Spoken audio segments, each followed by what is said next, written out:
আসসালামু আলাইকুম। কেমন আছেন সবাই? আশা করি অনেক ভালো। আমি আলহামদুলিল্লাহ ভালোই আছি।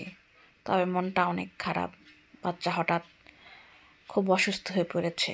সারা রাত বমি আর পেটে ব্যথা নিয়ে ঘুমাতে দেয়নি ওর বাবা আর আমাকে। সারা রাত অনেক কান্নাকাটি করেছে। তো এই তো সব কাজ এলোমেলো হয়ে আছে, কোনো কাজই এখনো করে উঠতে পারিনি।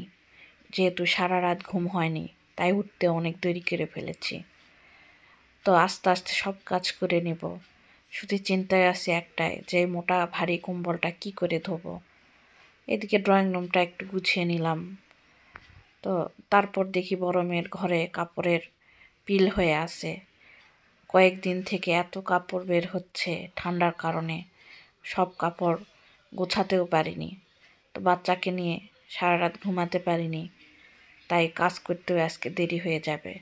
তো এদিকে কবুতরকে খেতে দেওয়া হয়েছে, তো সে তারা খাচ্ছে। আর সব হাঁড়ি পাতিল বের করে রেখেছি, যে আমার যে সকালের কাজগুলো করে দেয় বাসি কাজ, উনি এখনও আসেননি। উনি আসলে এগুলো করে নেবে।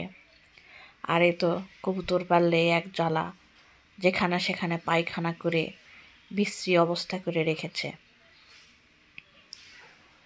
তো করার কিছু নেই, এগুলো একটু সহ্য করতেই হবে। মাঝে মাঝে অনেক বিরক্তও লাগে, যে কী অবস্থা বাড়ির চারিপাশে নোংরা করে রাখছে কবুতরগুলো, যেখানে সেখানে পায়খানা করে। তো ছাগলটাকে একটু খেতে দিয়েছি। আর অনেক দিন থেকে ভিডিও দিতে পারছি না, জানি না কবে আবার কন্টিনিউ করতে পারবো, রেগুলার হতে পারবো। তবে চেষ্টা করব আস্তে আস্তে একটু রেগুলার হওয়ার জন্য। আর আপনাদের আমার এই ভিডিওটি একটু হলেও ভালো লেগে থাকলে প্লিজ লাইক কমেন্ট শেয়ার করে আমার চ্যানেলটির পাশে থাকবেন, আমার জন্য দোয়া করবেন। এই তো এই ঘরটা শখ করে বানিয়েছিলাম মুরগি রাখার জন্য, হাঁস রাখার জন্য।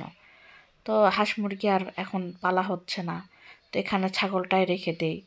আমার শাশুড়ি মা কালার করেছে দুই ধরনের। তো আগে ভাবলাম যে অনেক কাপড় চোপড় বের হয়েছে, কাপড় চোপড় ধুতে অনেক সময় লাগবে, তার আগে একটু সকাল সকাল খিচুড়ি বসিয়ে দেই, সকালের খাবারটাও সবার হয়ে যাবে।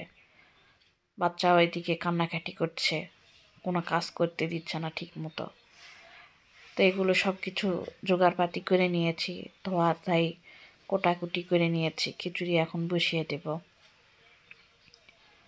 আর আমার কথা বলায় হয়তো ভুল হয়ে থাকতে পারে, সেগুলো প্লিজ আপনারা ক্ষমার দৃষ্টিতে দেখবেন। তো আমার খিচুড়িটা ওই পাতিলে দিয়েছিলাম, ছোট হয়েছে, পরে পাতিলটা একটু চেঞ্জ করে নিলাম। নেওয়ার পরে খিচুড়িটা রান্না করে নিচ্ছি এখন। আর এদিকে বাচ্চা একটু নুডলস খাবে বলছে, কিছুই খেতে পারছে না, আর কিছু খেতেও চাচ্ছে না। তো ওর জন্য একটু নুডলস বানিয়ে নিচ্ছি, কিছুই না, জাস্ট সেদ্ধ করে নিচ্ছি পানি দিয়ে। তো এখানে সবাই খিচুড়ি খাওয়ার পরে বেঁচে গিয়েছে। ভালো থাকবেন সবাই। আসসালামু আলাইকুম। আল্লাহ হাফেজ।